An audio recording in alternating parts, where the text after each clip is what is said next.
வணக்கம்.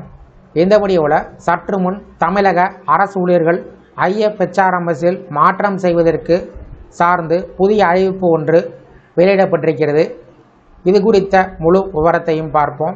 இந்த வீடியோவை தொடர்ந்து பார்க்குறதுக்கு முன்னாடி நம்ம சேனலை இதுவரைக்கும் சப்ஸ்கிரைப் பண்ணாதவங்க இந்த வீடியோக்கு கீழே இருக்க ரெட் கலர் சப்ஸ்கிரைப் பட்டன் அழுத்தி சப்ஸ்கிரைப் பண்ணிக்கோங்க. தமிழ்நாடு அரசு ஊழியர்கள் மற்றும் ஆசிரியர்களுக்கான முக்கிய அறிவிப்பு வெளிவந்துள்ளது. கருவூலத் துறையிலிருந்து GBM 2.0 குளோபல் பெனிஃபிஷரி மாஸ்டர் சார்ந்து பணிகளை விரைவாக முடிக்குமாறு அறிவுறுத்தப்பட்டுள்ளது. GBM 2.0 குளோபல் பெனிஃபிஷரி மாஸ்டர் என்பது ஒவ்வொரு அரசு ஊழியருடைய தனிப்பட்ட தகவல்களை ஒரே இடத்தில் தொகுத்து பராமரிக்கும் முறை. இதில் அரசு ஊழியரின் வங்கிக் கணக்கு எண், ஆதார் எண், பேன் அட்டை விவரம், மொபைல் எண், மின்னஞ்சல் முகவரி போன்ற முக்கிய தகவல்கள் பதிவு செய்யப்படுகிறது. இந்த விவரங்கள் ஒவ்வொரு ஊழியருக்கும் தனித்துவமாக இருக்க வேண்டும் என்று கூறப்பட்டிருக்கிறது. எந்த இரண்டு ஊழியருடைய தகவல்களும் ஒரே மாதிரியாக இருக்கக்கூடாது என்பதற்காக டேட்டா கிளென்சிங் நடவடிக்கை மேற்கொள்ளப்படுகிறது. அனைத்து தகவல்களும் சரியாக இருந்தால் அந்த ஊழியருக்கு தனிப்பட்ட 11 இலக்க GBM ID உருவாக்கப்படும். GBM என்பது IFHRMSல் ப்ராசஸில் யார் யார் பெயர் உள்ளதோ அவர்களது தரவுகள், அதாவது பெயர், பிறந்த தேதி, பணியேற்ற தேதி, GPF, CPS number, PF number, Aadhaar number, PAN number, date of retirement, employee category, employee assign status, post name, employee type, account number, address, beneficiary name, father name, account name, mobile number, email ID போன்றவை update செய்ய வேண்டும்.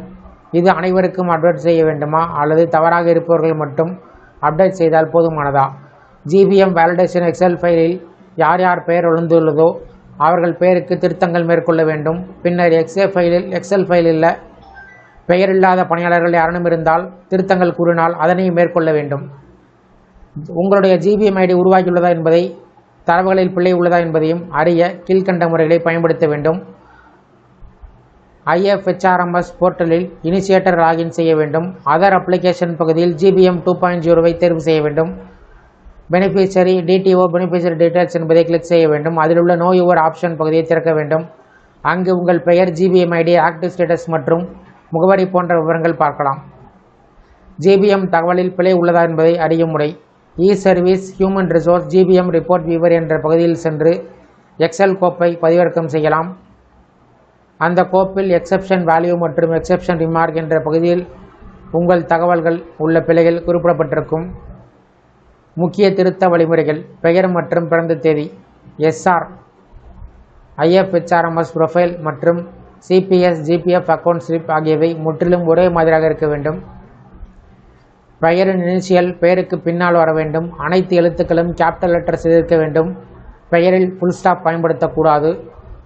பணியேற்ற தேதி DOJ, SR புத்தகத்தில் உள்ள தேதியும் IFHRMS மற்றும் CPS, GPF பதிவிலும் ஒரே மாதிரியாக இருக்க வேண்டும்.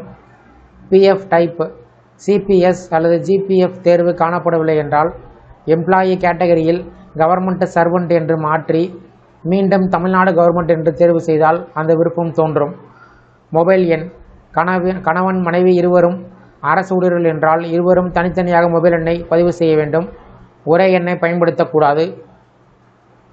இவ்வாறு இருந்தால் அரசு ஊழியர்களுடைய சம்பளம் நிறுத்தி வைப்பதற்கு வாய்ப்புகள் உள்ளது. திருத்தம் செய்ய தேவையான ஆவணங்கள்: ஒவ்வொரு மாற்றத்திற்கும் ஆதார ஆவணங்களை 1 MB அளவுக்கு பதிவேற்றம் செய்ய வேண்டும். பெயர், பிறந்த தேதி மாற்றம் SR புத்தகத்தின் முதல் பக்கம், பணியேற்ற தேதி SR புத்தகத்தின் 58வது பக்கம், CPS அல்லது GPF எண் திருத்தம், அலாட்மெண்ட் நம்பர் நகல். GBM 2.0 தகவல்களை சரியாக புதுப்பித்தால் மட்டுமே சம்பளம் மற்றும் பிற நிதி பலன்கள் நேரடியாக உங்கள் வங்கிக் கணக்கிற்கு வருவதை உறுதி செய்ய முடியும். தகவல்கள் தவறாக இருந்தால் பணம் ஹோல்டு செய்யப்படும் வாய்ப்பு உள்ளது. எனவே அனைத்து அரசு ஊழியரும் தங்களது GBM விவரத்தை விரைவாக சரிபார்த்து தேவையான திருத்தத்தை மேற்கொள்ள வேண்டும் என்று கூறப்பட்டுள்ளது. இந்த வீடியோ குறித்த உங்களுடைய கருத்துக்களை கமெண்ட் செக்ஷனில் பதிவிடுங்க. இந்த வீடியோ பிடிச்சிருந்தா வீடியோக்கு ஒரு லைக் பண்ணுங்கள். இந்த வீடியோவை உங்களுடைய நண்பர்கள், உறவினர்களுக்கு ஷேர் பண்ணுங்கள். மற்றும் ஒரு பயனுள்ள வீடியோவில் சந்திப்போம். நன்றி.